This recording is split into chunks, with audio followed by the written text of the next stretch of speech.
Y'all didn't respond. I'm so disappointed. It's fine. Hi, Kid Pool. That's right. There's a tiny Deadpool up here. It's adorable. His suit's almost better than mine. Anyway, is everybody excited for a story? Very good. Shout out the name of your favorite story. Deadpool. Wow, creative. Great. All right, read a book, people. Cool. I guess we'll just do what's scheduled since none of you had any ideas. This story is a personal favorite of mine. It is a beloved bedtime classic, mashed up with a very profitable licensing agreement. This story is Cinderpool. There we go. Yeah, that's an applause cue. It's gonna be like pulling teeth this show. I can already tell. All right. Here we go.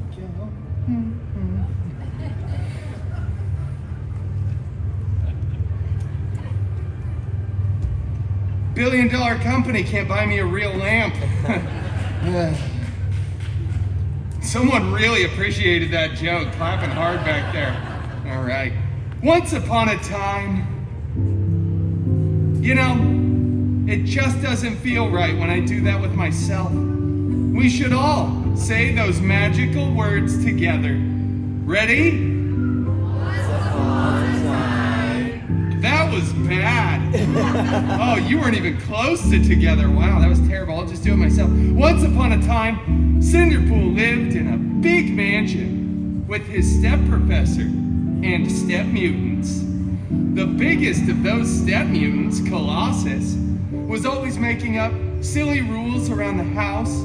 Things like, stop putting your initials on other people's leftovers in the fridge. And for the love of Feige, stop Donald ducking around the house. Put some pants on. What is wrong with you? Anyway, the other main step mutant, Negasonic Teenage Warhead, was always texting and rolling her eyes. She was so Gen Z. Both of these step mutants were very jealous of Cinderpool because Cinderpool had a much larger fan base than they did. Yeah, that's right. Nobody came to Colossus's story time. Closed in a week. Anyway, one day, an expendable, non-union extra went running in front of the mansion screaming. King Thanos was going to have the biggest battle of Phase 3. And we all know that was the last good phase.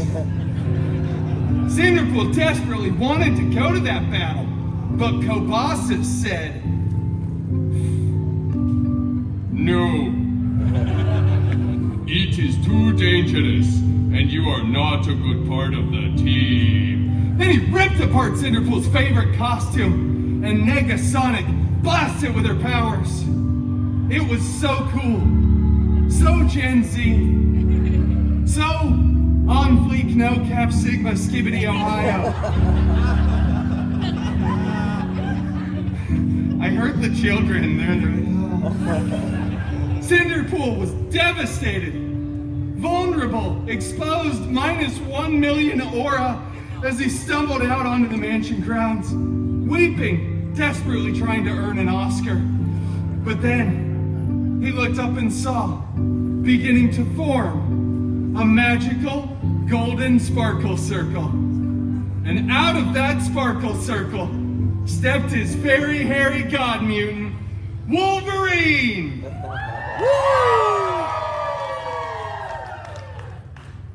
Due to casting issues, the part of Wolverine will be performed by a much more talented and better looking performer, me. Shut up, bub. Oh, fairy god mutant Wolverine, I desperately want to go to the big battle, but my mean step mutants destroyed my costume. Stop whining. Find yourself a new costume. That's right, something that fits nice and snug. Oh, Wolvie, stop. So Cinderpool runs to the wardrobe department, grabs a new, freshly laundered costume, and heads to the big battle. He missed most of it, because he was stuck in the virtual queue trying to get tickets for Oogie Boogie Bash. Yeah, but as you can see, I'm not in a costume, so I'm not going. But when he got there, the Avengers were winning. Captain America looked so good in those pants. Right, he looked around for his fairy god mutant Wolverine, but Disney hadn't purchased the rights to him yet. As he surveyed the battlefield, he saw, there on the stairs of the alien ship, a single glove. He went over and picked that glove up. Gave these children high fives. There you go, 1, 2. It's a beautiful glove, gold encrusted with colorful jewels. There were 6 of them, I don't know if that's relevant. He said, I wonder who this glove fits, and put it on. After a bunch of buzzing, whirring, and clicking, it was a perfect fit.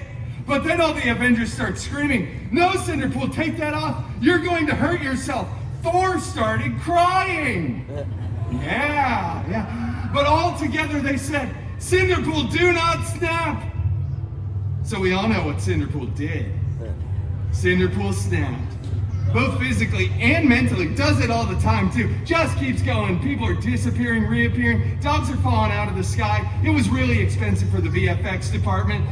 But eventually Cinderpool stopped. Everybody was back.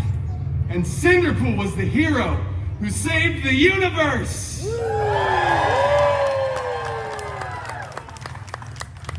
Then, all the Avengers tackle Cinderpool to the ground, rip the glove off of his hand, blah, blah, blah. Years later, when they remake the film, they AI Tony Stark's head onto My Beautiful Body, and it goes on to become the most profitable film in the Feige universe, the FCU.